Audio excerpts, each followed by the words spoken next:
দুই পাহাড়ের মাঝখানে, এদিকে বড় পাহাড়, এদিকে পাহাড়, সবুজ শ্যামলে ভরা এবং ছায়া নিচে তারা তাঁবু গেড়ে থাকতে শুরু করলো। যেখানে মহামারীর ছোঁয়া পৌঁছায় নাই, তারা সেখানে চলে গেল। আল্লাহ তাআলার কাছে এটা পছন্দ হয় নাই। আল্লাহ তাআলা বললেন, বনি ইসরাইল, তোরা কি মনে করস যে হায়াত মুখ তোদের কাছে, যে তোরা সেফ হইলে সেফ হয়ে যাবি? সেফ করার দায়িত্ব তো আমার, তোদের নয়। আল্লাহু আকবার। সেফ করার দায়িত্ব কে? আল্লাহর। এটা তো মানুষের নয়। তো তোরা ওখানে চলে গেলি, তোর বৃদ্ধ মা সে পাতলা পাখানা করতেছে, তারে স্যালাইন খাওয়াবে কে? তোর বাবা ইন্তেকাল করছে, লাশ ধোয়াবে কে? গোসল করাবে কে? কবর দিবে কে? বাঁশ কাটবে কে? এই মানুষগুলোকে বিছানায় শুয়ে রেখে তোরা তাগরা যুবক দৌড়ে চলে গেলে গাজীপুর দাঁড়া। আল্লাহ তাআলা দুই ফেরেশতা পাঠাইলেন। দুই ফেরেশতা যায় দুই পাহাড়ে বসছে, একটা ওই পাশের পাহাড় আর ওই পাশের পাহাড়ে। পাহাড়ে বসে কানে ধরে সয়হা, সয়হা মানে বিকট চিৎকার, এমন জোরে চিৎকার দিছে দুই ফেরেশতা, এই চিৎকারের সাথে 10,000 মানুষের গুদ্দা ফাইটিয়া, কানের হাড়ি হুড়ি ফাইটিয়া স্পট ডেড, সবটি মারা গেছে। আল্লাহু আকবার। ফামাতু, সব মারা গেছে। আল্লাহর কোরআন ডাইরেক্ট বলতেছে সেখান থেকে, এই 10,000 লোক সব মারা গেছে। মারা যাওয়ার পরে তো শুধু লাশ আর লাশ, আর কিছু নেই, একটা মানুষে বাঁচে নাই, লাশগুলো পড়ে রয়েছে। পার্শ্ববর্তী এলাকার থেকে লোকজন দৌড়ে আছে, ওইদিকে একটা বিরাট শব্দ হয়েছে, শুনলাম বিকট শব্দ, এত বিরাট শব্দ। কারণটা কি? মানুষের কিছু হইচই দেখছিলাম, কিন্তু এখন যে নীরব, এখন যে নিথর, এখন যে নিস্তব্ধ, ঘটনা কি? দেখে আসে। উৎসুক জনতা আশপাশের গ্রাম থেকে, বস্তি থেকে দৌড়ায় এসে দৃশ্য দেখার জন্য। আয়সা দেয় শুধু লাশের সারি, একজন লোক জিন্দানে, সব শুধু লাশ স্তূপ পরে আছে।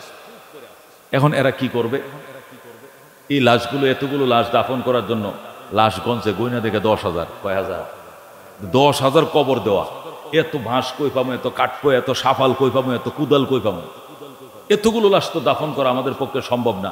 তখন ওরা করছে কি, সবটি লাশ একত্রিত করে খামাল দিছে, মানে স্তূপ দিছে, এক জায়গায় জমা করছে না, টান্না টান্না সবটি একত্রিত করে চায়ের পাশে দেওয়াল তুলে দিছে, পাথর উপরে পাথর, পাথর পাথর দিয়া এটা দেয়ালের মতো করে এই সবটা মিলে একটা কবর বানাই দিছে। 10,000 লাশের কয়টা কবর? এক কবর। বাস তোরা এখানেই মর, মর তো মরেই গেছে। তো চারপাশে ওয়াল তুলে, দেয়াল তুলে এদেরকে এখানে রেখে দিল। তো রেখে দেওয়ার কারণে 3 মাসের উপরে তো লাশ থাকে না, এটা পোকায় খেয়ে ফেলে, সমস্ত চামড়া গোশত এগুলো সব পোকায় খেয়ে, শুধু কঙ্কালগুলো আছে। কয় হাজার কঙ্কাল? 10,000 কঙ্কাল, সাদা হইয়া কঙ্কালগুলো রয়েছে। আল্লাহর নবী হযরত হিজকিল আলাইহিস সালাম এই ঘটনার মাস 3 পরে এই দিক দিয়ে দিনের দাওয়াত দেওয়ার জন্য ওই পাশে একটা গ্রামে যাইতেছে, এই দিক দিয়ে যাচ্ছে। যাওয়ার পথে হঠাৎ করে এদিকে উকি মেরে দেখে যে ব্যাপার কি, হয়তো ওনাকে কেউ বলছে যে এটা একটা দুর্ঘটনা, হুজুর দেখে যান। আল্লাহ নবী হিজকিল আলাইহিস সালাম এখানে উকি দিয়ে দেখলেন শুধু কঙ্কাল, লাশের কঙ্কাল, হাজার হাজার কঙ্কাল। পয়গম্বর অবাক হয়ে গেলেন, সাথে সাথে নামাজে দাঁড়াইলেন। 2 রাকাত নামাজ পড়ে আল্লাহর দরবারে ফরিয়াদ করলেন, আল্লাহ এখানে কি ঘটনাটা ঘটেছিল আমাকে একটু বলবেন? নবীরা তো দরখাস্ত করলে আল্লাহ ওহির মাধ্যমে সব কি করে জানায় দেয়। আল্লাহ তাআলা হযরত হিজকিলকে বললেন, ও হিজকিল, তুমি তো জানো না, পার্শ্ববর্তী এলাকার মধ্যে মহামারী দুর্ভিক্ষ দেখা দিয়েছিল। মরণের ভয়ে, আত্মরক্ষার জন্য, যাতে মরে না যায়, মরণ থেকে বাঁচার জন্য তারা এখানে এসেছিল। তাদের বিশ্বাস ছিল ওখানে থাকলে মরবে, এখানে আসবে বাঁচবে। এই জন্য এসে তারা বস্তি স্থাপন করেছিল। আমি 2 ফেরেশতা দিয়ে এমন বিকট শব্দ দিছি, এক শব্দে তারা মারা যায়। এরপরে তাদের এই অবস্থা, এখন দেহ নাই, শুধু কঙ্কালগুলো আছে। অর্থাৎ হিজকিল তো নবী, তো নবীদেরকে তো আল্লাহ মায়া মমতা দিয়ে ভরে দেয়। নবী দোয়া করলেন, আল্লাহ হয়তো এরা বুঝতে পারে নাই, হয়তো এরা বুঝে উঠতে পারে নাই, ইয়ং তো, যুবক ছিল তো, রক্ত গরম ছিল তো, হয়তো বুঝতে পারে নাই। 40, নবী বলেন 40-এর আগে কাউকে আল্লাহ নবুয়ত দেয় নাই। 40 হইলে মানুষের বয়স কি হয়, আকল কি হয়, পরিপূর্ণ হয়। আকল পরিপূর্ণ হয়তো 40 বছর লাগে, এর আগে আকল পরিপূর্ণ হয় না। এই জন্য অনেক সময় যুবকরা হুঁচট খায়, বিভিন্ন জায়গায় খায় কিনা, মার খায়, হুঁচট খায়। কেন? ওই তো আশ-শাবাবু জুনুনুন, আমরা আরবিতে বলছি আশ-শাবাবু জুনুনুন, যৌবন হলো পাগলামি। জুনুন মানে কি? মাজনুনিয়াত, পাগলামি। যৌবন হলো পাগলামি। এই জন্য যুবক বয়সে আল্লাহ কাউরে নবী বানায় নাই। ঈসা আলাইহিস সালামকে নবুয়ত ঘোষণা করছে যুবক বয়সে, কিন্তু নবুয়ত দিতে ওই বয়স লাগছে। যা হোক, আল্লাহ নবী হিজকিল আলাইহিস সালাম দোয়া করলেন, আল্লাহ এরা আমার উম্মত, এরা আপনার বিষয়টা বুঝতে পারে নাই, খেয়াল করে নাই, ভুল করে ফেলেছে। আল্লাহ, এদের জীবনে কি বিবাহ করার স্বাদ ছিল না? সংসার করার স্বাদ কি ছিল না? সন্তানের বাবা মা হবে এই স্বাদ কি তাদের ছিল না? সব কিছু ছিল। আল্লাহ আজকে সব ধূলিসাৎ হয়ে গেছে, তোমার দরবারে ফরিয়াদ। আল্লাহ অবুজ যুবকদেরকে তুমি আবার জীবন দিয়ে দাও। ওয়া আন্না মুহাম্মাদান আবদুহু ওয়া রাসূলুহু ওয়া ইকামুস সালাহ ওয়া ইতাউস যাকাত ওয়াল হজ্জু ওয়া সাওমু রমাদান আও কামা ক্বালা আন-নাবিয়্যু আলাইহিস সালাতু ওয়াস সালাম।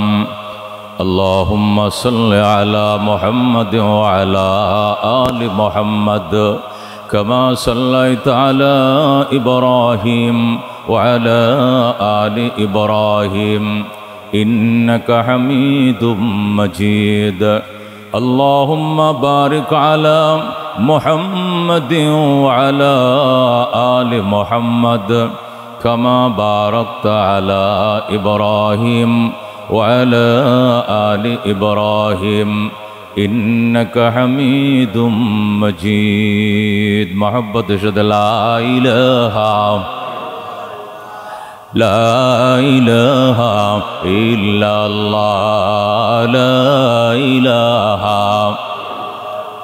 درفشانی نے طریقت روکو دریا کر دیا دل کو روشن کر دیا آنکھوں کو بینا کر دیا لا الہ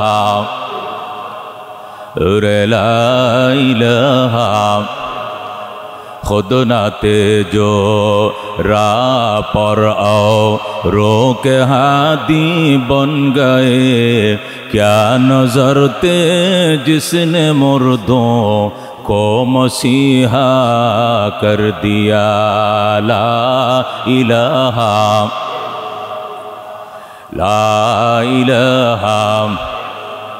مال و دولت تن پرس تارا حلال من فنائے ملک مولائے ذوالجلال لا الہ الا اللہ لا الہ نہیں কোনো মাবুদ আল্লাহ ছাড়া পড়ো লা ইলাহা সুবহানাল্লাহ walhamdulillah la ilaha illallah la ilaha illallah muhammadur rasulullah sallallahu alaihi wasallam. মুআজ্জাজ Mukarram মুসল্লিয়ান কিরাম, আল্লাহ রাব্বুল আলামিনের দরবারে অসংখ্য শুকরিয়া, বাঁচিয়ে রেখেছেন, সুস্থ রেখেছেন। জুমার নামাজ পড়া লাগে ফরজ, এটা গুরু দায়িত্ব।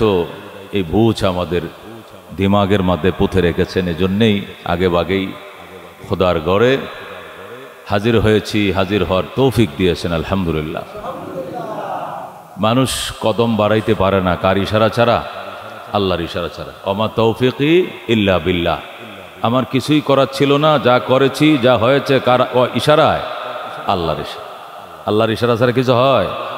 কোনো কিছু হয় না। গাছের পাতাও নড়ে না। গভীর পানির নিচে কোনো একটা মাছ, সে তার আদার খুঁজে পায় না যতক্ষণ রব তার মুখের দুয়ারে আদার পৌঁছায় না দেয়। যেরকম সুবহানাল্লাহ।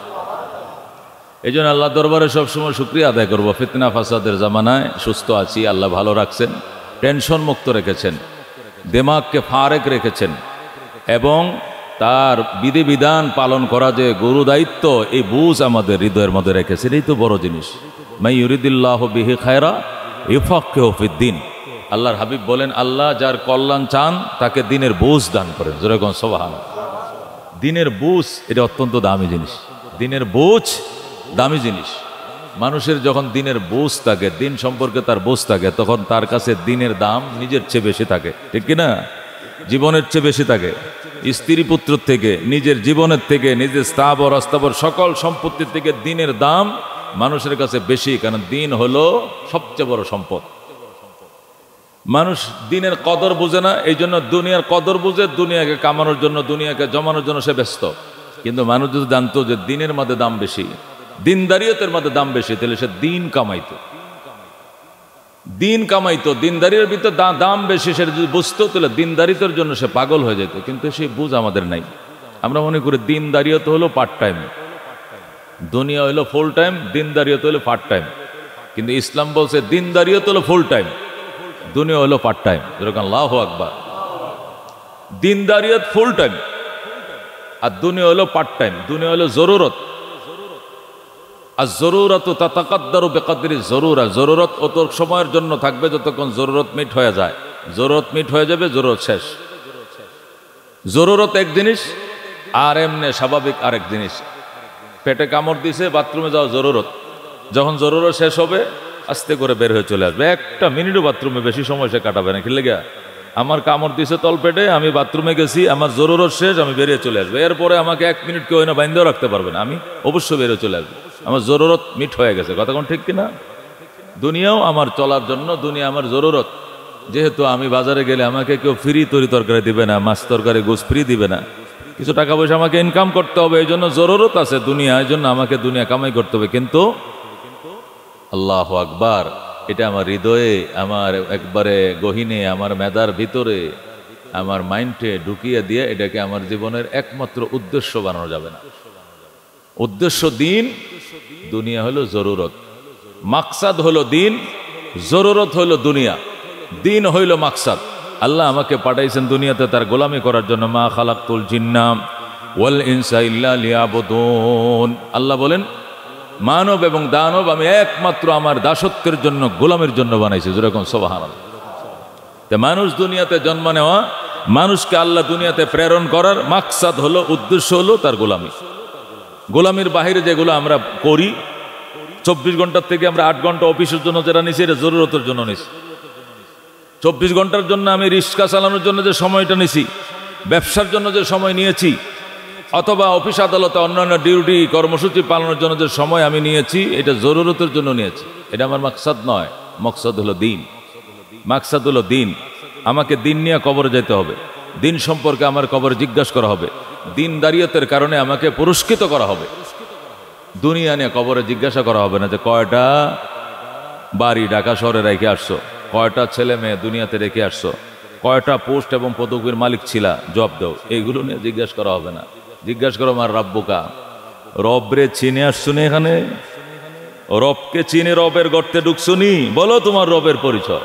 আমার দিনুকা, তোমার দিনদারিয়ত, যেটা তোমার মাকসাদ ছিল, দিন চিনে আসছুনি কবরে, দিন সম্পর্কে বলো তোমার ধর্মের নাম কি।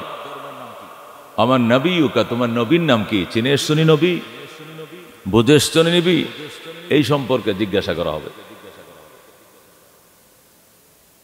আরব দেশে খাইবর যখন ফাতে হলো, খাইবর একটা বিরাট বড় এলাকা, যখন যুদ্ধের মধ্যে সাহাবায়ে কেরাম নিয়ন্ত্রণে আনলেন, তো খাইবর হলো পুরো আরবের মধ্যে সবচেয়ে খেজুর উৎপাদনের একবারে উর্বর ভূমি। সবচেয়ে খেজুর উৎপাদন হয়, দামি দামি খেজুর, মরিয়ম, আম্বর, আজুয়া, দামি দামি খেজুরগুলো কোথায় হয়? খাইবরে হয়। এই পুরা খাইবরটা ছিল ইহুদিদের নিয়ন্ত্রণে। কাদের নিয়ন্ত্রণে? ইহুদিদের নিয়ন্ত্রণে। খাইবরের যুদ্ধটাই হয়েছে ইহুদিদের বিরুদ্ধে। হযরত আলী রাদিয়াল্লাহু তাআলা আনহু নেতৃত্বে 1450 জন সাহাবী যারা সুলহ হুদায়বিয়া অংশগ্রহণ করেছিলেন, এদেরকে আল্লাহর হাবিব পাঠিয়েছিলেন। ওরা বিজয় নিশান উড়াইয়া মদিনায় ফিরছে। যেরকম সুবহানাল্লাহ। আল্লাহর হাবিব এত খুশি হয়েছেন খাইবরের যুদ্ধে বিজয় আনার পরে, নবীজি এত খুশি হয়েছেন, অন্য যে কোনো যুদ্ধে মাল সামানা যেগুলো মুজাহিদরা পাইতো, এই অস্তাবর জিনিসগুলো বন্টন করে দিতেন। কিন্তু খাইবর এত খুশি হয়েছেন যে খাইবরের স্থাবর অস্তাবর সবকিছুই মুজাহিদদেরকে বন্টন করে দিচ্ছে। মানে খাইবরের জমি সুদ্ধা, অথচ যেখানে জমি আসে মুসলমানদের নিয়ন্ত্রণ, জমিগুলো বাইতুল মালে থাকে, সরকারি কোষাগারে থাকে, কিন্তু খাইবরের জমিনও মুজাহিদদেরকে বন্টন করে দিলেন। সুবহানাল্লাহ। মানে স্থাবর অস্থাবর যত জিনিস পাইছে মুজাহিদরা, সব তাদেরকে বন্টন করে দিলেন। এখন যখন খাইবরের জমিগুলো সাহাবায়ে কেরাম ভাগ পাইলেন, এখন দেখলেন আরে আল্লাহ, খাইবরের জমিনের এত উর্বর আর এত খেজুর এখানে ফলায়। তো আল্লাহর হাবিব সাল্লাল্লাহু আলাইহি সাল্লাম একদিন খাইবরবাসীদেরকে জিজ্ঞাসা করলেন, ভাই ইহুদিরা, তোমরা কি করবে? তোমাদের জমি, তোমাদের ভূমি, তোমাদের স্থাবর অস্থাবর সব সম্পদ তো আমি সাহাবীদেরকে বন্টন করে দিয়েছি। তোমরা তো আইনত এই দেশে থাকার অধিকার রাখো না। ওনারা বললেন, ইয়া রাসূলুল্লাহ, আমরা যে এত এত ফসল এখানে উৎপাদন করি, এই নিয়মও আপনার সাহাবীরা জানবে না, উৎপাদনও করতে পারবে না, সুতরাং আমাদেরকে এখানে কামলা হিসাবে, কাজের লোক হিসাবে, শ্রমিক হিসাবে এই দেশে একটু থাকতে দেন, আমরা রিফুজির মতো থাকবো, ফসল উৎপাদন করাই দেব। উৎপাদন হওয়ার পরে অর্ধেক বা 3 ভাগের 1 ভাগ আমাদেরকে দিন, আমরা যাতে খেয়ে বাঁচি, বাল বাচ্চা নিয়ে, আর বাকিগুলো আপনারা নিয়ে যায়, আমাদেরকে থাকতে দেন। আল্লাহ হাবিব সাল্লাল্লাহু আলাইহি ওয়াসাল্লাম বললেন, ঠিক আছে, থাকতে দিলাম এতদিন, পরবর্তী নির্দেশ আসতে দেরি হবে যতদিন, মানে পরবর্তী নির্দেশ আর আগ পর্যন্ত এখানে থাকার অধিকার রাখো। পরবর্তী কোনো নির্দেশ যদি আসে এখান থেকে উচ্ছেদের, তাহলে তোমাদেরকে মদিনা থেকে উচ্ছেদ করে দেওয়া হবে। ওনারা এটা মেনেই থাকতে শুরু করলো। হাই রে, আল্লাহর হাবিব বলেন, মক্কায় বা মদিনায় এইভাবে ফসল উৎপাদনও দেখি না, তোমরা এইভাবে এখানে এত ফসল কিভাবে উৎপাদন করো?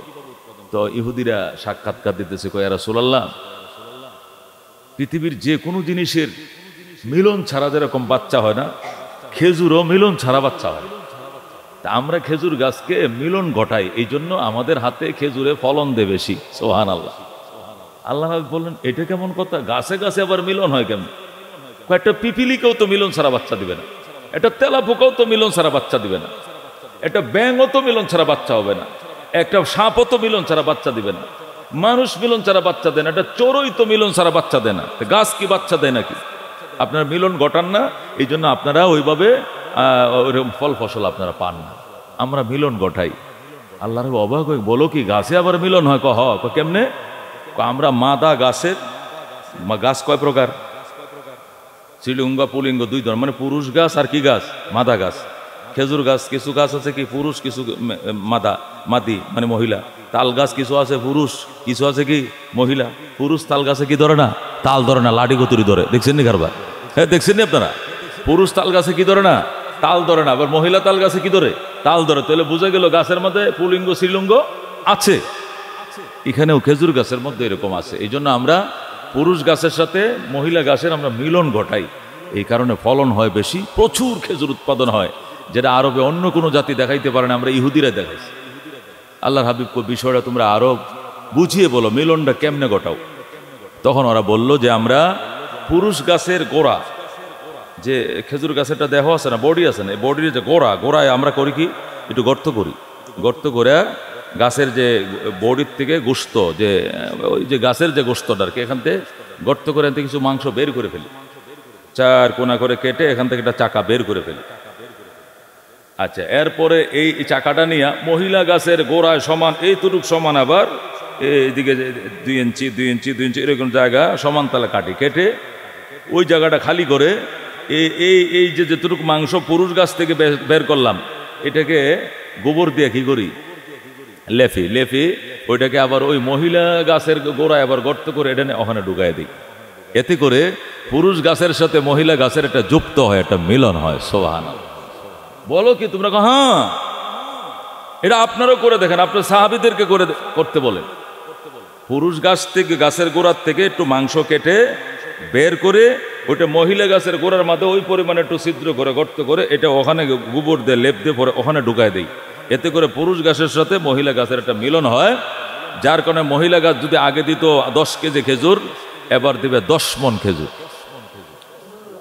আল্লাহর হাবিব অবাক হয়ে গেলেন। নবী আলাইহিস সালাম বললেন, আনতুম আলামু বিউমুরি দুনিয়াকুম। মুসলিম শরীফের হাদিস। রাসূল এভাবে বলেছিলেন, আনতুম আলামু বিউমুরি দুনিয়াকুম, তোমরা তোমাদের দুনিয়ার কর্মকাণ্ড সম্পর্কে আমার চেয়ে অনেক অভিজ্ঞ। এ ব্যাপারে ওলিহাদা লাম ওবাস, আমাকে দুনিয়াতে এই জন্য পাঠানো হয় নাই। সুবহানাল্লাহ। কোন গাছের সাথে কোন গাছ মিলাইলে কি হবে না হবে, এটা দুনিয়াতে পাঠানোর, মুসলমানদের পাঠানোর মাকসাদ নয়, এটা জরুরত। তোমরা জরুরতে মনোনিবেশ দিয়েছো বেশি, মাকসাদকে ভুলে গেছো। তুমি রবকে ভুলে গেছো, রবকে ভুলে গিয়েছো, রবের পাঠানো নবীকে ভুলে গিয়েছো। তোমরা জরুরতের পিছনে লাগিয়েছো সময়, কাটিয়েছো মেধা, সংগ্রহ করেছো মেধা, এবং সেখানে মেধা খরচ করেছো, মাকসাদের পিছনে তোমরা নাই। আনতুম আলামু বিউমুরি দুনিয়াকুম, তোমরা তোমাদের দুনিয়ার কর্মকাণ্ড সম্পর্কে আমি রাসূল থেকেও বেশি অভিজ্ঞ। এ ব্যাপারে আমি তোমাদের বলতে পারবো না। লিহাযা লাম ওবাস, এই জন্য আল্লাহ দুনিয়াতে আমাকে পাঠায় নাই। যেরকম আল্লাহু আকবার। কি বোঝা গেল?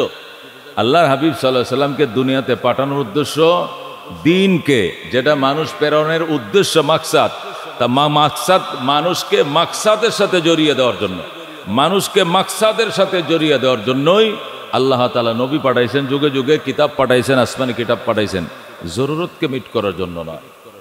জরুরত তো মিট হবেই, জরুরত দুনিয়ার জন্য মেহনত করলে দুনিয়া আল্লাহ দিবেই। জরুরতে যতটুক মিট হয়ে যায় অতটুক জরুরতের পিছনে মেহনত করে দিনের পিছনে বাকি সময় আমাকে কাটাইতে হবে।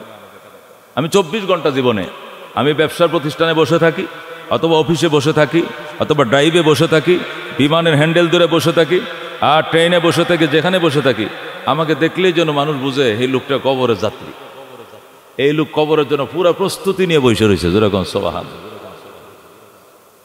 এখন পুরো প্রস্তুতি নিয়ে বসে রয়েছে। আল্লাহর হাবিব বলেন, আমি দুনিয়াতে এমন এক দিন নিয়ে আসছি যে দিনের জন্য আলাদা প্রস্তুতি নিয়ে বসে থাকা, বৈরাগিত্ব অর্জন করা, ওই সিস্টেম আমার দিনের ভিতরে নেই।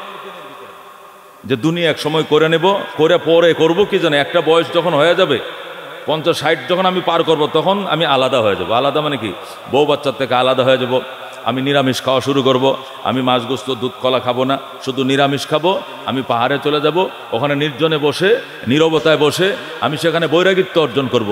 রসুল লা রুহবানিয়াতা ফিল ইসলাম, ইসলামের মধ্যে বৈরাগিত্বের কোনো জায়গা নেই।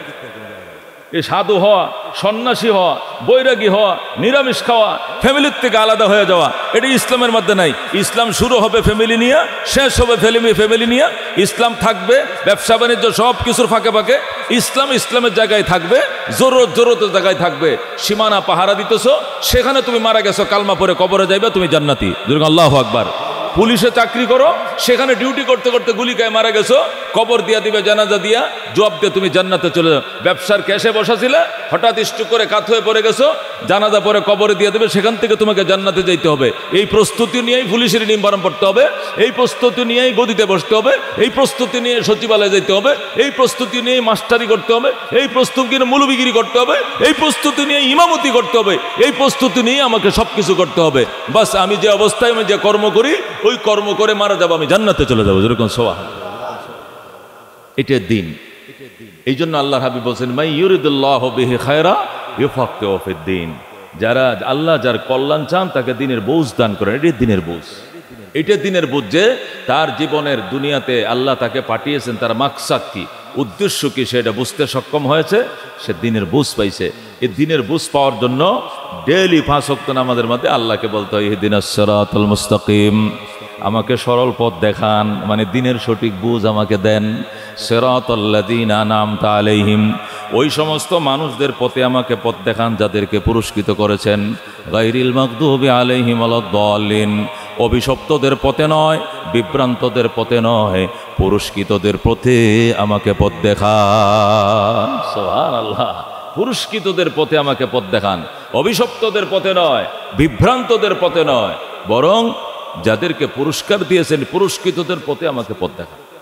এই জন্য দোস্ত, আল্লাহ তাআলা দুনিয়াতে যে মাকসাদ নিয়ে পাঠাইছেন, ওই মাকসাদে আমাকে থাকতে হবে। হযরত হুসাইন রাদিয়াল্লাহু তাআলা আনহু, কারবালার বয়ান করতেছিলাম গত কয়েক সপ্তাহ ধরে, সকল সাহাবায়ে কেরাম ওই জামানায় হুসাইনের সমতুল্য বা হুসাইনের চেয়ে বয়সে বড়, পায়ে ধরা বাকি, পায়েও ধরছে কোনো কোনো সাহাবী, হাতে ধরছে, বুকে ধরছে, সামনে এইভাবে দাঁড়াইছে। হুসাইন, আপনি যায়েন না, আপনি কুফাবাসীকে চিনেন না, আপনি, এরা আপনার বাবাকে নির্মমভাবে শহীদ করছে, আপনার বড় ভাইকে বিষ খাওয়াইছে, এরা যে আপনাকে মারবে না, আপনাকে প্রলোভনে ফাঁদে ফেলবে না, এটা কেমনে বিশ্বাস করলেন?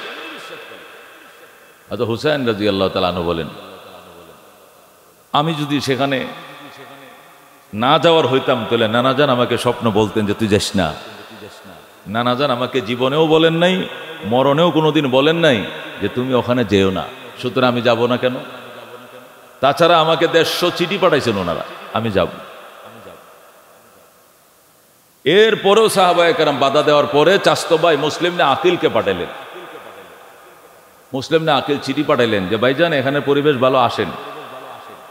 এরপরে আল্লাহর হাবিবের সাহাবীদেরকে বোঝাইলেন হুসাইন যে দেখো, আমার আপন চাচতো ভাই নিজের হাতে চিঠি দিয়ে আমাকে পাঠাইছে, যাইতে সমস্যা নাই, ওখানে নাকি আমার পক্ষে 18-20 হাজার লোক অলরেডি বায়াত হয়ে গেছে, পরিবেশ নাকি খুব আমাদের পক্ষে পজিটিভ, আমাকে যাইতে বলছে। এদের পজিটিভ আর নেগেটিভ 1 মিনিট লাগে না, ওদের এই কুফাবাসী ইরাকবাসীদের নেগেটিভ পজিটিভ হইতে 1 মিনিট লাগে না, পজিটিভ আবার নেগেটিভে রূপান্তরিত হতে 1 মিনিট লাগে না। সুতরাং ওদেরকে হুসাইন যে পরিবেশ পরিস্থিতি দেখে মুসলিম না আকিল আপনার চাস্তবা চিঠি পাঠাইছে, হয়তো বা যায় দেখবেন এই পরিবেশ আর নাই, উল্টে গেছে, এমনও হইতে পারে, এইভাবেও বোঝানো হয়েছে। তারপরে হযরত হুসাইন রাদিয়াল্লাহু তাআলা না, আমি আগাইতে থাকি, একদম কাছাকাছি চলে গেছেন তিনি। এরপরে একজন ভদ্রলোকের সাথে দেখা, কোত্থেকে আসলেন? কুফা থেকে। কই যাবেন? মদিনায়। ওখানকার পরিবেশ কি? আপনি কি আপনার চাচতো ভাই মুসলিম না আকিলকে পাঠাইছিলেন? ওরে তো মেরে ফেলছে, ওর তো হত্যা করে ফেলছে, ওর সাথে তার 2 ছেলে ছিল, ওদেরকে হত্যা করে ফেলছে। হযরত হুসাইন বলে ঠিক, হ্যাঁ 100% ঠিক, আপনি কার কথায় যাচ্ছেন? খবরদার যায়েন না। তখন হযরত হুসাইন রাদিয়াল্লাহু তাআলা মোড় দিলেন, তাহলে আমি যাব না। যখন বললেন যাব না, তখন ওই মুসলিম না আকিল, যিনি রসুলের হুসাইনের চাচতো ভাই ছিল, তার 3 জন ছেলে ওই কাফেলা ছিল হুসাইনের সাথে। ওরা বলতেছে, আমার বাবাকে আপনি আগে পাঠান নাই, আমার 2টা ভাই যায় নাই, এরা 3 জন শহীদ হয় নাই, তো এদের রক্তের প্রতিশোধ নেব না? এখন আপনি ফিরে যাবেন কেন রাস্তার থেকে? আমরা এখনো 3 ভাই আছি, আমার বাবার 5 ছেলে। কয় ছেলে? 2 ছেলে বাবার সাথে যায় শহীদ হয়েছে। কোথায়? আপনার প্রতিনিধি হইয়া কুফায় যায় শহীদ হয়েছে। তো আমরা বাকি 3 ভাই আছি, তো আমরা আমাদের 2 ভাই এবং বাবার রক্তের প্রতিশোধ না নিয়ে যাবো না? আপনি কই যাবেন? পিছনের দিকে যাওয়া যাবে না, তাহলে আপনার বিরুদ্ধে এখানে আমাদের যুদ্ধ হবে। হযরত হুসাইন রাদিয়াল্লাহু তাআলা খুব বেকায়দায় পড়ে গেলেন। তখন বলে, আল্লাহ ভরসা, চলো। ভাই মেরে ফেলছে যেখানে, ভাই ফুত মেরে ফেলছে যেখানে, দূত হত্যা করছে, রাষ্ট্রদূত হত্যা করা, এর চেয়ে অমানবিক বিষয় এই পৃথিবীতে আর নাই। দুশ্মন রাষ্ট্রদূত দূত পাঠায়, দূত মারার কোনো বিধান নাই। দূত মারে, রাষ্ট্রদূত মারে একমাত্র ইসরায়েল। এই অভিশপ্ত রাষ্ট্র ছাড়া পৃথিবীতে আইজও কোনো দেশের দূত রাষ্ট্রদূতকে হত্যা করে নাই কেউ। কথা কোন ঠিক কিনা? এরা তো মানুষের কাতারে না, তো জারজ পৃথিবীর ক্যান্সার হলো ইহুদি জাত। এই ইহুদি জাত ছাড়া অন্য কখনো দূত মারে নাই। আমার চাচতো ভাই মুসলিমকে মেরে ফেলেছে। হ্যাঁ, তার 2টি ছেলে সহ নির্মমভাবে হত্যা করা হয়েছে। শেষে হযরত হুসাইন রাদিয়াল্লাহু রওনা করলেন, গেলেন। যাওয়ার পরেই তো তারা ব্যারিকেড দিল। হযরত হুসাইন রাদিয়াল্লাহু তাআলা 3টা প্রস্তাব দিলেন, হয়তো আমাকে মক্কায় ফিরে যেতে দাও, নয়তোবা কোনো মুসলিম দেশের বর্ডারে আমাকে যাইতে দাও, সেখানে যাই আমি যুদ্ধ করব, অথবা সরাসরি আমাকে এজিদের সাথে সাক্ষাৎ করতে দাও, আমি নবীর নাতি, এজিদের সাথে কথা বলবো, কি কারণে সে আমাকে মারবে, যুক্তি তো দেখাবে, আমাকে এজিদের সাক্ষাৎ করতে দাও। তখন সেনা প্রধান উবাইদুল্লাহ ইবনে জিয়াদ, ওমর ইবনে সাদ এবং কুফার গভর্নর উবাইদুল্লাহ ইবনে জিয়াদ এবং তার সেনাবাহিনীর প্রধান হলো ওমর ইবনে সাদ, ওনারা বললেন যে না, আপনাকে মক্কাও ফিরে যেতে দেওয়া হবে না, আপনাকে কোনো মুসলিম রাষ্ট্রের বর্ডারেও যেতে দেওয়া হবে না, এবং সরাসরি এজিদের সাথে আপনাকে সাক্ষাৎ করতে দেওয়া হবে না, আপনাকে এখানেই ব্যারিকেড অবস্থায় যুদ্ধের মুখোমুখি হতে হবে। হোসেন বলে, আমি তো যুদ্ধ করতে আসি না, ওইরকম সামানপত্র সরঞ্জামাদিও নিয়ে আসি নাই। কয়, এটা আপনার ব্যাপার। হযরত হুসাইন রাদিয়াল্লাহু তাআলা বললেন যে ওই যে একটা বস্তি এলাকা দেখা যায়, আমি ওখানে যাই তাবু গাড়ি, তো পানি টানির প্রয়োজন হলে এলাকার থেকে যদি পানি আনতে পারি। কয় যে না, কতলে আমি নদীর পাড়ে চলে যাই, ফোরাত নদীর পাড়ে, ওখানে আমি তাবু গাড়ি, আমার সাথে মাসুম বাচ্চারা, মেয়েরা আছে, শিশুরা আছে, একটু পানির প্রয়োজন, তারা পানি খেতে পারে মতো। কয় সেখানেও যেতে দেওয়া হবে না। এই ব্যারিকেড অবস্থা, ওখানেই তাদেরকে তাবু গাড়তে বাধ্য করা হলো। আল্লাহ হযরত হুসাইন রাদিয়াল্লাহু তাআলা বড় ছেলে হযরতে আলী আকবর, উনি আরো 5-6 জন সাথী সাথে নিয়ে, ঢাল তরবারি নিয়ে জোরপূর্বক শক্তি প্রয়োগ করে 20 কলসি পানি আনলেন যায় ফোরাত থেকে। পরিস্থিতি বেসামাল, পরে পানির জন্য সাথীরা মারা যাবে, একটু পানি রিজার্ভ করি। 20 মশক মানে চামড়া দিয়ে কলসির মতো বানায়, এই মশক ভরে 20 মশক পানি রিজার্ভ করলেন। এরপরে যুদ্ধ শুরু হলেন। হুসাইন রাদিয়াল্লাহু তাআলা 3টা ছেলে, আলী আসগর, আলী আকবর, জয়নাল আবদিন এবং তার মেয়ে সাকিনা, তার ফ্যামিলির 3 জন, 4 জন, উনি নিজে 5 জন স্ত্রী সহ ছিলেন। সর্বমোট সদস্য ছিল 82 জন, 12 জন মহিলা আর 70 জন ছিল পুরুষ। তার মধ্যে প্রাপ্তবয়স্ক সংখ্যা ছিল এই 12-13 জন, বাকিরা বেশিরভাগই ছোট শিশু ছিল। প্রত্যেকটা সদস্য যুদ্ধ করেছে এবং এক একজন সদস্য অগণিত কাফেরদেরকে হত্যা করেছে। আল্লাহু আকবার। সর্বশেষ হযরত হুসাইন রাদিয়াল্লাহু তাআলা আনহু বক্তৃতা দিলেন আর বললেন, আমাকে ব্যারিকেড দিয়া এমন মানুষও এখানে দাঁড়িয়ে থাকতে দেখছি যাদের বাবারা আমার নানার জুতা সোজা করার জন্য লাইনে দাঁড়ায় থাকছে, যাদের বাবারা আমার নানা ভাইয়ের জুতা সোজা করে দুনিয়াতে থেকে জান্নাতের সুসংবাদ পাইছে, এমন লোকও এখানে দেখতেছি। তোমরা কাকে হত্যা করার জন্য দাঁড়িয়ে রয়েছ? আমার এই দেহটা পুরাটা আমার নানা ভাইয়ের সাথে সম্পূর্ণ মিল। আমার শরীরের মধ্যে এমন 1 ইঞ্চি জায়গা নেই যেখানে আমার নানা ভাই আমাকে চুমু খায় নাই। নানার চুমু খাওয়া জায়গার মধ্যে অস্ত্র দিয়ে আঘাত করবে, আল্লাহর দরবারে কি জবাব দিবে? আমার নানা ভাইয়ের সামনে কেমনে দাঁড়াবে হাসরের ময়দানে? একদম ভাঙ্গা হৃদয় নিয়ে হযরত হুসাইন ভাষণ দিলেন। বেঈমানরা বলল, সবই ঠিক আছে, আপনি আল্লাহ নবীর কলিজার টুকরা, দৌহিত্র, এটা আমরা মানি, ফাতেমার ছেলে, আলীর ছেলে মানি, আপনি জান্নাতের যুবকদের সর্দার, সবই মানি, কিন্তু আজকে আপনার সাথে যুদ্ধ ছাড়া অন্য কোনো কথা চলবে না। শেষ কথা একটা, তারা যুদ্ধ করবে। শেষ পর্যন্ত হযরত হুসাইন রাদিয়াল্লাহু তাআলা আনহু যুদ্ধের জন্যই মত্ত হলেন। যুদ্ধ করতে করতে অসংখ্য অগণিত বেঈমানকে জাহান্নামে পাঠিয়ে দিলেন। সর্বশেষ পানির তৃষ্ণা সইতে না পেরে নিজে অস্ত্র নেয়া তাক করে নদীর দিকে রওনা করলেন, যে একটু পানি পান না করলে আর বাঁচবো না। পানি পান করার জন্য যে মাথা নিচু করে মশক পড়তে শুরু করলেন, সেখানে এক বেঈমানে আঘাত করছে, কপালের মধ্যে তীর ঢুকে পড়ছে। এভাবে করতেছে, নিচু করছে, ওদিক থেকে নিচ দেখো, এই দিক দিয়ে তীর ঢুকে মগজের পিছন দিয়ে বের হয়ে গেছে। এই যে হযরত হুসাইন কাবু হয়ে গেলেন। এরপর উপর দুপুরি দূর থেকে তীর নিক্ষেপ করতে করতে এখানে সেই নদীর পাড়ে, সেখানে তিনি ঢলে পড়েন, শহীদ হয়ে যান। পরবর্তীতে ওনার দেহ থেকে কল্লাও আলাদা করে সীমার। এই জন্য এজিদকে অনেকে কাফের বলে, ফাসেক বলে, জালেম বলে, অত্যাচারী বলে। অবশ্যই এর মধ্যে কোনো সন্দেহ নাই। কত বড় জালেম হইলেন! শেষে যখন সীমার বর্ষার তীরের মাথায় করে মুখতার ইবনে ওবায়দ হুসাইনের কল্লাটা তীরের মাথায় ঝুলিয়ে নেও এজিদের কাছে গেল, তখন এজিদ অবশ্য আফসোস করেছিল, সীমার রে, ওরে মুখতার ইবনে ওবায়দ, আমি তো হুসাইনকে আমার কাছে অ্যারেস্ট করে আনতে বলছিলাম, আমি তো কল্লা দ্বিকণ্ঠিত করতে বলি নাই। কি কাজটা তুই করলি, এর জবাব কিন্তু তুই দিতে হবে, আমি দিব না। এইটুকু কথা লাস্টে আফসোস করে এজিদে বলেছিল। দোস্ত, মওত এমন এক জিনিস, ইজা জা আজালুহা লা ইস্তাখিরুনা সাআতাও ওয়া লা ইস্তাকদিমুন। মরণ এমন এক জিনিস, মুখেও যদি দাঁড়িয়ে থাকেন, জমের মুখেও দাঁড়িয়ে থাকেন, আর যদি ইশারা না আসে তাহলে মরবেন না। আর যদি মরণ আসবে, এখানে আপনার মৃত্যু, 1000 জনের সামনে মানব ডাল হয়ে দাঁড়ায় থাকলে আপনাকে ফিরাইতে পারবেন, মরতেই হবে।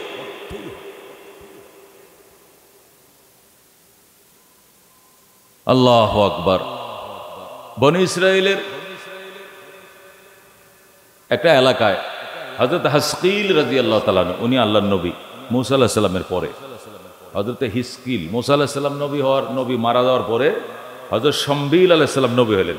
হযরত শমবিলের ইন্তেকালের পরে হযরত হিজকিল নবী হলেন। হযরত হিজকিল আলাইহিস সালাম যখন আল্লাহর নবী, তখন বনি ইসরাইলের উপরে মহামারী আসে, বিশাল মহামারী। আমাদের দেশে যেরকম করোনা, এরকম করোনার মতো বিশাল একটা মহামারী বনি ইসরায়েলে হঠাৎ করে ছেয়ে পড়ে। মহামারী তাণ্ডবে মানুষ লন্ডভন্ড, হাজার হাজার মানুষ মারা যাইতেছে।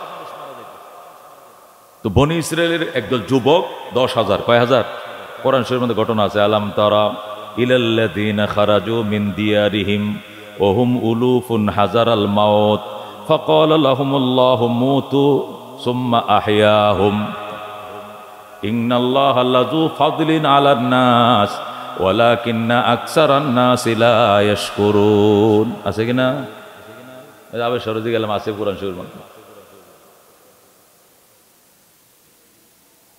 10,000 যুবক চিন্তা করলো, এই এলাকার মধ্যে যেভাবে মহামারীটা আইছে, শাহজাহানপুর এলাকায় এনে থাকলে রক্ষা নাই।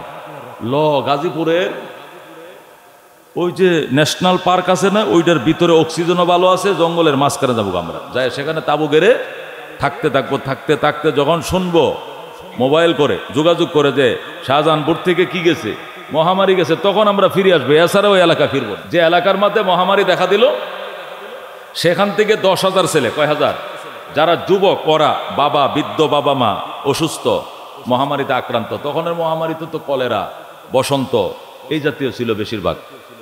ফোড়া, বিষফোড়া, পাতলা পায়খানা, যেগুলো এইগুলো ছিল মহামারী ওই সময় বেশি, প্লেগগুলো ছিল আর কি। তো এই জাতীয় একটা প্লেগ অবস্থাতে 10,000 যুবক, কোরআনের ঘটনা বলতেছি, চলে গেল কোথায়? তোরা এখান থেকে চলে এসে গাজীপুরে। দুই পাহাড়ের মাঝখানে, এদিকে বড় পাহাড়, এদিকে পাহাড়, সবুজ শ্যামলে ভরা এবং ছায়া নিচে তারা তাঁবু গেড়ে থাকতে শুরু করলো। যেখানে মহামারীর ছোঁয়া পৌঁছায় নাই তারা সেখানে চলে গেল। আল্লাহ তাআলার কাছে এটা পছন্দ হয় নাই। আল্লাহ তাআলা বললেন, বনি ইসরাইল, তোরা কি মনে করস যে হায়াত মত তোদের কাছে, যে তোরা সেফ হইলে সেফ হয়ে যাবি? সেফ করার দায়িত্ব তো আমার, তোদের নয়। আল্লাহু আকবার। সেফ করার দায়িত্ব কে? আল্লাহর। এটা তো মানুষের নয়। তো তোরা ওখানে চলে গেলি, তোর বৃদ্ধ মা সে পাতলা পাখানা করতেছে, তারে স্যালাইন খাওয়াবে কে? তোর বাবা ইন্তেকাল করছে, লাশ ধোয়াবে কে? গোসল করাবে কে? কবর দিবে কে? বাঁশ কাটবে কে? এই মানুষগুলোকে বিছানায় শুয়ে রেখে তোরা তাগরা যুবক দৌড়ে চলে গেলে গাজীপুর দাঁড়া। আল্লাহ তাআলা দুই ফেরেশতা পাঠাইলেন। দুই ফেরেশতা যায় দুই পাহাড়ে বসছে, একটা ওই পাশের পাহাড় আর ওই পাশের পাহাড়ে। পাহাড়ে বসে কানে ধরে সয়হা, সয়হা মানে বিকট চিৎকার, এমন জোরে চিৎকার দিছে দুই ফেরেশতা, এই চিৎকারের সাথে 10,000 মানুষের গুদ্দা ফাইটিয়া, কানের হাড়ি হুড়ি ফাইটিয়া স্পট ডেড, সবটি মারা গেছে। আল্লাহু আকবার। ফামাতু, সব মারা গেছে। আল্লাহর কোরআন ডাইরেক্ট বলতেছে সেখান থেকে, এই 10,000 লোক সব মারা গেছে। মারা যাওয়ার পরে তো শুধু লাশ আর লাশ, আর কিছু নেই, একটা মানুষে বাঁচে নাই, লাশগুলো পড়ে রয়েছে। পার্শ্ববর্তী এলাকার থেকে লোকজন দৌড়াইছে, ওইদিকে একটা বিরাট শব্দ হয়েছে, শুনলাম বিকট শব্দ, এত বিরাট শব্দ। কারণটা কি? মানুষের কিছু হইচই দেখছিলাম, কিন্তু এখন যে নীরব, এখন যে নিথর, এখন যে নিস্তব্ধ। ঘটনা কি? দেখে আসে। উৎসুক জনতা আশপাশের গ্রাম থেকে, বস্তি থেকে দৌড়ায় এসে দৃশ্য দেখার জন্য। আয়সা দেয় শুধু লাশের সারি, একজন লোক জিন্দানে, সব শুধু লাশ স্তূপ করে আছে। এখন এরা কি করবে? এই লাশগুলো, এতগুলো লাশ দাফন করার জন্য লাশ গঞ্জে গইনা দেখে 10,000, কয় হাজার, 10,000 কবর দেওয়া। এত বাঁশ কই পাবো, এত কাঠপো, এত সাফাল কই পাবো, এত কুদাল কই পাবো? এতগুলো লাশ তো দাফন করা আমাদের পক্ষে সম্ভব না। তখন ওরা করছে কি, সবটি লাশ একত্রিত করে খামাল দিছে, মানে স্তূপ দিছে, এক জায়গায় জমা করছে না, টান্না টান্না সব দিয়ে একত্রিত করে চায়ের পাশে দেওয়াল তুলে দিছে, পাথর উপরে পাথর, পাথর পাথর দিয়ে এটা দেয়ালের মতো করে এই সবটা মিলে একটা কবর বানাই দিছে। 10,000 লাশের কয়টা কবর? এক কবর। বাস তোরা এখানেই মর। মর তো মরেই গেছে। তো চারপাশে ওয়াল তুলে, দেয়াল তুলে এদেরকে এখানে রেখে দিল। তো রেখে দেওয়ার কারণে 3 মাসের উপরে তো লাশ থাকে না, এটা পোকায় খেয়ে ফেলে, সমস্ত চামড়া গোশত এগুলো সব পোকায় খেয়ে, শুধু কঙ্কালগুলো আছে। কয় হাজার কঙ্কাল? 10,000 কঙ্কাল, সাদা হইয়া কঙ্কালগুলো রয়েছে। আল্লাহর নবী হযরত হিজকিল আলাইহিস সালাম এই ঘটনার মাস 3 পরে এই দিক দিয়ে দিনের দাওয়াত দেওয়ার জন্য ওই পাশে একটা গ্রামে যাইতেছে, এই দিক দিয়ে যাচ্ছে। যাওয়ার পথে হঠাৎ করে এদিকে উকি মেরে দেখে যে ব্যাপার কি, হয়তো ওনাকে কেউ বলছে যে এর একটা দুর্ঘটনা, হুজুর দেখে যান। আল্লাহ নবী হিজকিল আলাইহিস সালাম এখানে উকি দিয়ে দেখলেন শুধু কঙ্কাল, লাশের কঙ্কাল, হাজার হাজার কঙ্কাল। পয়গম্বর অবাক হয়ে গেলেন, সাথে সাথে নামাজে দাঁড়াইলেন। 2 রাকাত নামাজ পড়ে আল্লাহর দরবার ফরিয়াদ করলেন, আল্লাহ এখানে কি ঘটনাটা ঘটেছিল আমাকে একটু বলবেন? নবীরা তো দরখাস্ত করলে আল্লাহ ওহির মাধ্যমে সব কি করে জানায় দেয়। আল্লাহ তাআলা হযরত হিজকিলকে বললেন, ও হিজকিল, তুমি তো জানো না, পার্শ্ববর্তী এলাকার মধ্যে মহামারী দুর্ভিক্ষ দেখা দিয়েছিল। মরণের ভয়ে, আত্মরক্ষার জন্য, যাতে মরে না যায়, মরণ থেকে বাঁচার জন্য তারা এখানে এসেছিল। তাদের বিশ্বাস ছিল ওখানে থাকলে মরবে, এখানে আসবে বাঁচবে। এই জন্য এসে তারা বস্তি স্থাপন করেছিল। আমি 2 ফেরেশতা দিয়ে এমন বিকট শব্দ দিছি, এক শব্দে তারা মারা যায়। এরপরে তাদের এই অবস্থা, এখন দেহ নাই, শুধু কঙ্কালগুলো আছে। অর্থাৎ হিজকিল তো নবী, তো নবীদেরকে তো আল্লাহ মায়া মমতা দিয়ে ভরে দেয়। নবী দোয়া করেন, আল্লাহ হয়তো এরা বুঝতে পারে নাই, হয়তো এরা বুঝে উঠতে পারে নাই, ইয়ং তো, যুবক ছিল তো, রক্ত গরম ছিল তো, হয়তো বুঝতে পারে নাই। 40, নবী বলেন 40-এর আগে কাউকে আল্লাহ নবুয়ত দেয় নাই। 40 হইলে মানুষের বয়স কি হয়, আকল কি হয়, পরিপূর্ণ হয়। আকল পরিপূর্ণ হয়তো 40 বছর লাগে, এর আগে আকল পরিপূর্ণ হয় না। এই জন্য অনেক সময় যুবকরা হুঁচট খায়, বিভিন্ন জায়গায় খায় কিনা, মার খায়, হুঁচট খায়। কেন? ওই তো আশ-শাবাবু জুনুনুন, আমরা আরবিতে বলছি আশ-শাবাবু জুনুনুন। যৌবন হলো পাগলামি, জুনুন মানে কি, মাজনুনিয়ত, পাগলামি। যৌবন হলো পাগলামি। এই জন্য যুবক বয়সে আল্লাহ কাউরে নবী বানায় নাই। ঈসা আলাইহিস সালামকে নবুয়ত ঘোষণা করছে যুবক বয়সে, কিন্তু নবুয়ত দিতে ওই বয়স লাগছে। যা হোক, আল্লাহ নবী হিজকিল আলাইহিস সালাম দোয়া করলেন, আল্লাহ এরা আমার উম্মত, এরা আপনার বিষয়টা বুঝতে পারে নাই, খেয়াল করে নাই, ভুল করে ফেলেছে। আল্লাহ এদের জীবনে কি বিবাহ করার স্বাদ ছিল না? সংসার করার স্বাদ কি ছিল না? সন্তানের বাবা মা হবে এই স্বাদ কি তাদের ছিল না? সব কিছু ছিল। আল্লাহ আজকে সব ধূলিসাৎ হয়ে গেছে, তোমার দরবারে ফরিয়াদ। আল্লাহ অবুজ যুবকদেরকে তুমি আবার জীবন দিয়ে দাও। আল্লাহ নবী হিজকিল আলাইহিস সালাম এমন দোয়া করলেন, নবীদেরকে তো আল্লাহ খালি হাত ফেরত দেয় না। মুসার দোয়ায় কত মৃত বনি ইসরাঈলকে আল্লাহ জিন্দা করছে। হিজকিলের দোয়ায় এই যুবকদেরকে আল্লাহ জিন্দা করে ফেললেন। যেরকম সুবহানাল্লাহ। সুম্মা আহইয়াহুম, কোরআনে বলতেছে অতঃপর আল্লাহ এদেরকে জিন্দা করলেন। সিস্টেমটা কি এটা বলেন নাই, হাদিসে আছে। আল্লাহ নবী বলেন, আল্লাহ তাআলা হযরত হিজকিলকে বলেন আপনি যান, যায়া বলেন কুমু বিইজনিল্লাহ, তোমরা আল্লাহ নামে দাঁড়িয়ে যাও। তুমি কথাটা বলো। হযরত হিজকিল আলাইহিস সালাম বলেন কুমু বিইজনিল্লাহ, আল্লাহর নামে দাঁড়িয়ে যাও। সবাই দাঁড়িয়ে গেছে। এরপরে তুমি বলে দাও গোশতের সাথে হাড্ডির সাথে অ্যাডজাস্ট হয়ে যাও। অটোমেটিক গোশত শরীরের মধ্যে বাদাই হওয়া শুরু হয়ে গেছে। সমস্ত হাড্ডিগুলো কঙ্কালগুলো গোশতে ঢেকে গেছে। আল্লাহু আকবার। আত্মা ভিতরে ঢুকিয়ে দাও। আত্মা ভিতরে ফুঁকে দেওয়া হয়েছে। দাঁড়িয়ে পড়ো। দাঁড়াইছে। এবার বলো তোমাদের মুখ দিয়ে কি আসে? সাথে সাথে বলতে শুরু করছে লা ইলাহা ইল্লা আনতা সুবহানাক। আল্লাহু আকবার।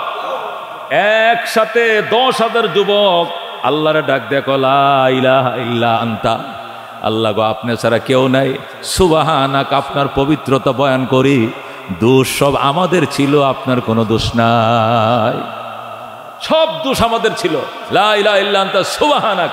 এতটুকু বলে তারা থেমে গেছে, জিন্দা হয়ে গেছে। ওরা যখন জিন্দা হলো এবার আল্লাহ তাআলার দরবারে তারা ফিরে গেল। বলল যে দেখ তোরা তো বিশ্বাস করেছিলে যে ওই মহামারী যুক্ত এলাকার থেকে পালিয়ে গেলে জীবন রক্ষা করা, তোরা কি রক্ষা পেয়েছস? কয় না। আবার ফিরে যা দেখা তোর বাবা অসুস্থ, সেবা কর, মা অসুস্থ, সেবা কর, এদেরকে যারা মারা গেছে দাফন কাফন কর, সামাজিক কর্মকাণ্ডে জড়িত হ।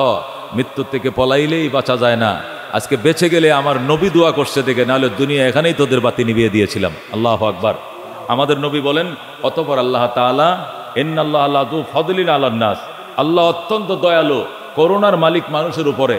হ্যাঁ, আল্লাহ তাআলা পরবর্তী আয়াতের মধ্যে বলছেন ওয়ালাকিন্না আকসারান নাস লা ইয়াশকুরুন, কিন্তু অধিকাংশ মানুষই কৃতজ্ঞ নয়, কৃতজ্ঞতা আদায় করতে জানে না, কৃতজ্ঞতা প্রকাশ করে না। আল্লাহ তাআলা তাদের উপরে করুণা দেখাইলেন। এই যুবকরা পরে বিয়ে শাদী করছে, এদের করতে বাল বাচ্চা হয়েছে, নাতিপতি হয়েছে, দীর্ঘদিন ছিল, কিন্তু তাদের উপরে মৌতের নিশানা তাদের উপর সবসময় ছিল। এরা যে একবার মারা গেছে, পরে জিন্দা হওয়ার পরে যতদিন এরা বেঁচে ছিল, এরা আরো 100 বছর, 60 বছর, 40 বছর, 30 বছর বেঁচে ছিল দুনিয়াতে। ওই সময়ের মানুষ তো অনেক হায়াত পেত, কিন্তু মৌতের নিশানা তাদের চেহারার মধ্যে ছিল। মানুষটা মারা গেলে চেহারাটা যেরকম একটা ফ্যাকাশে হয়ে যায়, এরা জীবন্ত অবস্থায় কামকাজ করছে, বিয়ে শাদী করছে, অফিস আদালত করছে, কিন্তু চেহারা আমাদের একটা ফ্যাকাশা। এরা ঘুমায় পড়লে মানুষ দেখে মনে করতে লোকটা তো মারা গেছে, কিন্তু ধাক্কা দিয়ে দেখে যে না জিন্দা, লাভ দিয়ে উঠে গেছে মৌতের। এরা যদি কোনো মানে করেন এই কোনো কালারের জামা পরছে, জামাটা খালি গায়ে দিয়া বোতামটা লাগানোর সাথে সাথেই আবার এক কালার ওই কাফনের কাপড়ের মতো হয়ে গেছে। ফাআদা কাল কাফন, ফাআদা কাল কাফন অস্তামাররাত আলাইহিম। বাস এরা যদি কোনো ডোরাদার, নকশাদার, কোনো ডিজাইনওয়ালা সবুজ কাপড়, হলুদ কাপড়, অন্য কোনো কালারের কোনো জামা পরছে, জামাটা শুধু গায়ে দেওয়ার সাথে সাথে আবার সাদা হয়ে গেছে। কেমন? একবারে কাফনের কাপড়ের মতো, সিলাইবিহীন কাপড় যেরকম কাফনের একটা গায়ে দেওয়া হয়, একটা পরিয়ে দেওয়া হয়, এরকম সিলাই কই গেল, কালার কই গেল, ফুল কই গেল, নকশা কই গেল, কিচ্ছু নাই। আবার কি ওই সাদা কাফনের কাপড়ের মতো ওদের গায়ের মধ্যে থাকতো, এইভাবে ঝুলে থাকতো। এইভাবে দীর্ঘদিন তারা বেঁচে ছিল। আল্লাহ তাআলা এদেরকে দিয়া পরবর্তী বনি ইসরাইল প্রজন্মকে বুঝিয়েছেন এই কথা, মৌত থেকে পলাইলেও পলানো যায় না, আর মৌতের জমের মুখে দাঁড়িয়ে থাকলেও মরণ হয় না। মৌতের মালিক একমাত্র কে? মৃত্যুর মালিক একমাত্র কে? এই জন্য আল্লাহ বলছেন হাফিজু আলাস সালাওয়াত ওয়াস সালাতিল উসতা ওয়া কুমু লিল্লাহি কানিতিন। আমার বান্দা হাফিজু আলাস সালাওয়াত, নামাজগুলোতে খুব যত্নবান হও, দিনকে মাকসাদ বানাও, দুনিয়াকে জরুরত বানাও, দিনকে মাকসাদ বানাও, আসল মাকসাদ বানাও। আর দিনের আসল মাকসাদ হলো গোলামি। গোলামি হাফিজু আলাস সালাওয়াত, 5 ওয়াক্ত নামাজে যত্নবান হও। আজকে মসজিদে মুসল্লির যে অবস্থা, এটি কি সপ্তাহের অন্য কোনো দিন হয়? 2 কাতার, 2.5 কাতার, 2.25 কাতার, 1.5 কাতার, মাঝে মাঝে একামত দেন না, মুয়াজ্জিন সাহেব ছুটিতে গেলে পরে একামত দেন লোক থাকে না, ইমাম সাহেব একলাই নামাজ পড়ে। হয়তো শহরে এটা হয় না, গ্রামে অনেক হয়। কথা কোন ঠিক কিনা? এই আল্লাহর হাবিব সাল্লাল্লাহু আলাইহি ওয়াসাল্লামের উম্মত যেদিন জোহরের নামাজের মতো ফজরের নামাজেও মুসল্লি হবে, যেদিন জুমার নামাজের মতো আসরের নামাজেও মুসল্লি হবে, ওই দিন ইসলাম দুনিয়াতে কায়েম হবে। এর আগ পর্যন্ত চেষ্টা চালানো যাবে, কিন্তু হয়তো আশাতীত ফল পাওয়াটা মুশকিল হয়ে যাবে। কতক্ষণ ঠিক কিনা? এই জন্য আল্লাহ বলেন হাফিজু আলাস সালাওয়াত, নামাজ সমূহে যত্নবান হও, ওয়াসসালাতিল উসতা, বিশেষ করে মাঝখানের নামাজ। সকল নামাজে যত্নবান হও, বিশেষ করে মাঝখানের নামাজ। মাঝখানের নামাজ আই হিয়াল আসরু, মুফাসসিরিন কেরাম বলেন মাঝখানের নামাজ বলতে আসরের নামাজ। ফজর আর জোহর হইল দিনের নামাজ, মাগরিব আর এশা হইল রাতের নামাজ, আর আসর হইল মাঝখানের নামাজ। এই জন্য এটাকে বলছে ওয়াসসালাতিল উসতা, মাঝের নামাজ। মাঝের মানে ফজর জোহর দিনে প্রহরে, আর মাগরিব এশা হইল রাতে, আর রাত আর দিনের মাঝখান দিয়া বেলা ডুবার আগ দিয়ে যে নামাজটা, এটাকে ওয়াসসালাতিল উসতা বলা হয়েছে। আল্লাহ বলেন সমস্ত নামাজে যত্নবান হও, বিশেষ করে মাঝখানের নামাজ। এই মাঝখানের নামাজ অত্যন্ত দামি নামাজ, এটা হলো আসরের নামাজ। আসরের নামাজকে দামি বলা হয়েছে কেন? এই জন্যই মানুষ এই নামাজে অলসতা করে। কেন? এই টাইমটা ব্যস্ততার টাইম। এটা কিসের টাইম? এটা কি এর টাইম? ব্যস্ততার টাইম। আসরের নামাজের টাইম মানুষ কি ব্যস্ত হয়? গ্রাম দেশে যারা দোকানদারি করে ওই টাইমে কাস্টমার চাপ দেয় বেশি। তাড়াতাড়ি দেন, বেলা ডুববে যেতে, তাড়াতাড়ি দেন, চক পারে এবার যেতে দিব, আমার 1 কেজি রসুন দেন, আধা কেজি কাঁচামরিচ দেন, আমার 1 লবণ দেন, আমার এই দেন, তো আমার চক পারে যাইতে দিব, সন্দেহ যেতেছে, পরে আমার সুরে ধরবো, রাস্তায় ডাকাইতে ধরবো। বেচাওয়ালা পেছন নিয়ে ব্যস্ত, আর গরু রাখালওয়ালা গরু বাড়িতে কি তাড়াতাড়ি বিল পার হয়ে গরু লয়ে বাড়ি যায়, গরু সন্ধ্যার আগে নিয়ে গরু নিয়ে বাড়িতে যেতে হবো। ছাগলওয়ালা ছাগল নিয়ে ব্যস্ত, হাঁসমুরুগওয়ালা বাড়িতে বুড়িরা হাঁসমুরুগ টামানো নিয়ে ব্যস্ত, রান্ধা নিয়ে ব্যস্ত, বাজার করে না বাজার নিয়ে ব্যস্ত, যাদের কোনো কাম নাই এরা ফুটবল নিয়ে ব্যস্ত, না হলে ক্রিকেট নিয়ে ব্যস্ত। দেখবেন 5:30টার পরে 6:30 আগে এটা হলো খেলার টাইম। কি লেগা? রোদের তেজের কারণে দুপুরবেলা কেউ খেলা শুরু করে না, সকালে কেউ খেলে না। খেলে কোন টাইমে? বিকেলবেলায়, যখন রোদের তেজটা কমে আসে 5:30 থেকে 5টা থেকে, মানে আসরের নামাজের পরে মাগরিবের আগে, ওই টাইমে এমন খেলায় মত্ত হয় যুবকরা, এর বাপমার নাম ভুলে যায়। বাপে ডাকে, এ ফু তেলা বন্ধ কর খেলা, রাইতে যাইতেছে। ও আচ্ছা, এরপরে বেলা দেখে ডুবে না আসে, তার মানে সে হারায় ফেলে নিজেকে পর্যন্ত। তাহলে অলস মানুষ খেলাধুলায় ব্যস্ত, টাসওয়ালা টাস নিয়ে ব্যস্ত, ফুটবলওয়ালা ফুটবল নিয়ে ব্যস্ত, খেলোয়াড়রা খেলা নিয়ে ব্যস্ত, কৃষকরা কৃষিকাজ নিয়ে ব্যস্ত, মুরগিওয়ালা মুরগি টামানি নিয়ে ব্যস্ত, ব্যবসায়ী ব্যবসা নিয়ে ব্যস্ত। এমন একটা টাইম, অলস টাইম। এই টাইমে ব্যস্ততার কারণে, ব্যস্ততার অজুহাত দেয়া কি করে নামাজ ডেকে মানুষ ছেড়ে দেয়। এই জন্য আল্লাহকে ওয়াসসালাতুল উসতা, বেটা মাঝখানের নামাজের বেলা বেশি যত্নবান হবে। এই টাইমে কিয়ামত অনুষ্ঠিত হবে। আল্লাহু আকবার। হযরত ইসরাফিল আলাইহিস সালাম আসরের 2 রাকাত নামাজ হওয়ার পরে সিঙ্গার আওয়াজ কানে আসা শুরু হবে। আসরের 2 রাকাত নামাজ পড়ার পরে আত্মায়াতু বসার পরে সিঙ্গার কিরেটা আওয়াজ শোনা যাইতেছে। আওয়াজটা এত বিকট হবে, এত অসহ্যকর হবে যে বাকি 2 রাকাত নামাজ পড়বে নাকি নামাজ তো দৌড় দিবে, মানুষ নিজেকে কন্ট্রোল করতে পারে, এরকম অধৈর্য হয়ে যাবে। 2 রাকাত নামাজটা ঠিক মতোই পড়ছে, আব্দুহু রাসূল পড়া পর্যন্ত আত্মায়াতু বসছে, আওয়াজ কানে আসা শুরু হয়েছে। বাকি 2 রাকাত নামাজ পড়বে নাকি থুয়া পলাবে, এমন অসহ্য যন্ত্রণা শুরু হয়ে যাবে। হযরত ইসলামের সিঙ্গার ফুৎকারে বাকি 2 রাকাত নামাজ পড়ার পরে দৌড় দিবে ওইদিকে, যায় দেখবে ওইদিকে সাগর হয়ে গেছে, ওইদিকে দৌড় দিবে নদী হয়ে গেছে, ওইদিকে দৌড়াবে যায় দেখবে খাল হয়ে গেছে, ওইদিকে মাটি দাইবে নিচের দিকে চলে গেছে। মানুষ বলবে আইনাল ফেরার, আইনাল ফেরার, আইনাল ফেরার, আমি কোন দিকে যাব, আমি কোন দিকে পলাবো, আমি তো যাওয়ার জায়গা পাচ্ছি না, পলানোর জায়গা পাচ্ছি না। দিক বিদিক হারিয়ে পাগলের মতো মানুষ দৌড়াবে। আল্লাহ কা ওয়ামা হুম বিসুকারা ওয়ালাকিন্নাল্লাহ আযাবাল্লাহি শাদীদ। এরা মদ খায়া যেরকম নেশা হয়ে মাতাল হইয়া এলোমেলো দৌড়াইতে থাকে, এর চেয়ে আরো এলোমেলো দৌড়াবে। এটা মদের নেশা নয়, এটা গাঁজার নেশা নয়, ওয়ালাকিন্না আযাবাল্লাহি শাদীদ। এটা বিকট ময়দানে মহাশয়, এ কি কিয়ামতের যে কঠিন আযাব, এটা তাকে গ্রাস করে ফেলবে বলে সে দিক হারায় ছুটতে শুরু করবে। এই জন্য আল্লাহ তাআলা বলেন সকল নামাজে যত্নবান হও, বিশেষ করে আসরের নামাজ। যারা আসরের নামাজ কাজা করে না, আসরের নামাজে যত্নবান হয়, কিয়ামতের বিভীষিকা ময়দান যদি সে পেয়ে যায়, ওখানে সব দিশকুল হারাইলেও সে দিশকুল হারাবে না। আল্লাহ তাকে শান্ত থাকার তৌফিক দিবেন, যেরকম সুবহানাল্লাহ। এই জন্য বলছেন হাফিজু আলাস সালাওয়াত ওয়াস সালাতিল উসতা ওয়া কুমু লিল্লাহি কানিতিন। সকল নামাজে যত্নবান হইও, বিশেষ করে মাঝখানের নামাজ। ওয়া কুমু লিল্লাহি কানিতিন, নামাজে যখন দাঁড়াইবা আল্লাহর জন্য নিস্তব্ধ হয়ে দাঁড়াইবা। কানিতিন মানে সাকিতিন, নিস্তব্ধ হয়ে দাঁড়াইবা। এই আয়াতের ব্যাখ্যায় হযরত যায়েদ ইবনে আরকাম রাদিয়াল্লাহু তাআলা আনহু, রাসূলের ফুফাতো ভাই, রাসূলের আত্মীয় হযরত যায়েদ ইবনে আরকাম রাদিয়াল্লাহু তাআলা আনহু বলেন, যখন প্রথম নামাজ ফরজ করা হয়েছে তখন আমরা নামাজের মধ্যে দাঁড়াইয়া কথা কইতাম, গপ্প করতাম, আলাপ করতাম। এই তুই এক রাকাত খাইলে না, তখন আইসিস কি লেগে, ধরে দাঁড়া, তোর শরীর ঘাম বন্ধ করে, তোর শরীরে দাঁড়া, এই তুই এত সামনে গেছে, আর পিচ্ছা সেই কি দিয়ে ভাত খাইছ, মুখের মধ্যে গন্ধ করে, মানে গল্প নামাজের দাঁড়ায়।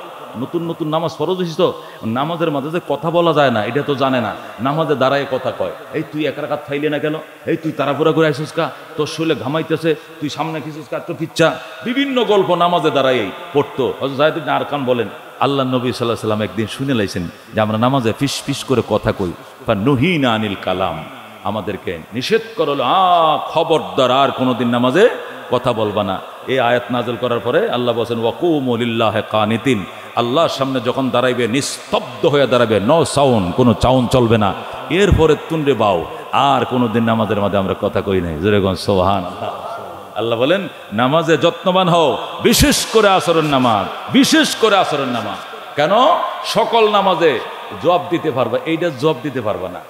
আল্লাহ মুহাদ্দিসিনে কেরাম বলেন, আল্লাহ ফজরের নামাজের কথা কইল নাকি লেগে, ওটা তো ঘুমুত্তুন উঠে পড়া বড় কঠিন, এই কঠিন, রাত 1টা-1:30 বাজে মোবাইল থেকে শুইছি, ফজরের নামাজে আমি কইতে পারি, তো ঘুমের মধ্যে নামাজটা চলে গেছে, তো ওইটার কথা আল্লাহ বললো না কেন? ওইটা আল্লাহর কাছে বলতে পারবা, আল্লাহ ঘুমেছিলাম, ঘুমের তারণে, আল নওমু আকুল মৌত, ঘুম হলো মরণের ভাই, আমি মরে গেছিলাম, এই জন্য তান ভাই নাই, আজান শুনি নাই, কারেন্ট ছিল না, মসজিদে মুয়াজ্জিন সাহেব মুখে আজান দিছে, আমি শুনি নাই, এই জন্য আমি 8টা বাজে ঘুমুত্তুন উঠছি, আল্লাহ মাফ করে দেন। এটা একটা চল ছাতুরি আছে, মাফ চাওয়ানোর একটা উজুহাত আছে। কিন্তু আসরের নামাজটা ডাহা টাস খেলার মধ্যে কাটাইছস, মুরগি লয়ে খাবাইছস, তুই গরুটা মানে নিয়ে খাবাইছস, ব্যবসা নিয়ে খাবাইছস, এখন সজাগ অবস্থায় দীপ্তি, তুই সজাগ ছিলে, দুনিয়ার ডাইরেক্ট দুনিয়ার ব্যস্ত তুই নামাজটা কাটাইছস, কাজা করছস, এটা মাফের কোনো উজুহাত থাকবে না। কথা কোন ঠিক কিনা? এই জন্য ওইটির জন্য উজুহাত দিতে পারবেন। জোহরের নামাজ সারাদিন কাম কাজ করে আইসা যখন দুইটা ভাত খাইছি, একটু শুইছি, যে উঠতে ঘরে নামাজটা পড়বো, সারাদিনে ভাতটা খাওয়ার পর শরীরটা জোড়া ছেড়ে দিচ্ছি, শরীর যখন জোড়া ছেড়ে দিছে, এই যে চোখটা বন্ধ হয়েছে, আসরের আজান দিলে মাশাল্লাহ আমার চোখ খুলছে, হুজুর এ আল্লাহ, এখন এই জন্য জোহরের নামাজটা কাজ হয়েছে, মাফ করে দেন, এটা একটা উজুহাত দিতে পারবেন। এশার নামাজে ঘুমায় পড়ছিলাম, সকাল সারাদিন কাম করছি তো, ভ্যান ঠেলছি তো, পরে এশার নামাজের আগে একটু শুইছিলাম যে উঠতে পরে নামাজটা পড়বো, কিন্তু আল্লাহ দিলে ফজরের আজানের আগে আমি আর সজাগ হইতে পারছি না, আল্লাহ আমার মাফ করে দেন। অজুহাত করতে পারে মুসলমান, কিন্তু আসরের নামাজটা ডিপটি দুনিয়ার ব্যস্ততা কাটিয়েছো, এটার কোনো অজুহাত আল্লাহর দরবারে চলবে না। এই জন্য আল্লাহ বলেন ওয়াকুমু লিল্লাহি কানিতিন, বিশেষ করে আসরের নামাজ, বিশেষ করে আসরের নামাজ, ওয়াসসালাতিল উসতা, ওয়াসসালাতিল উসতা। আল্লাহু আকবার। আল্লাহ তাআলা আমল করা তৌফিক দান করুক, আমিন। ওয়া আখিরু দাওয়ানা আনিল হামদুলিল্লাহি রাব্বিল আলামিন। যারা সুন্নত পড়ে নাই 4 রাকাত সুন্নত পড়েন।